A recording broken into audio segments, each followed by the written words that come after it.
There are two things that worry me. I think it's at the first level, it's really the kind of education that our people are receiving. I don't think we are paying enough attention to, primary, secondary, etc., etc. I think the whole education process needs to be significantly strengthened as we go forward. And the second issue is, it is inevitable that climate change is going to hit us in some form or shape. We are already seeing, changes in weather patterns. We've got floods at one point in time, and at the same time we've got drought in other parts of the country.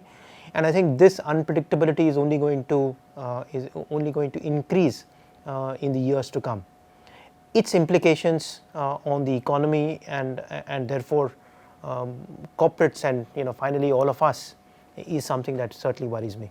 Sure. So hence the quality of spend on the asset side, which is the education that you spoke about, and climate, which is maybe a risk that is not captured in a balance sheet. When we think about things on the assets on the balance sheet, we also need to think about intangible assets. A lot of what we think about assets are, buildings, roads, and all that. These are tangible assets. There are intangible assets as well. So if you think about some of the largest smartphone manufacturing companies, they don't own a factory. They don't own anything.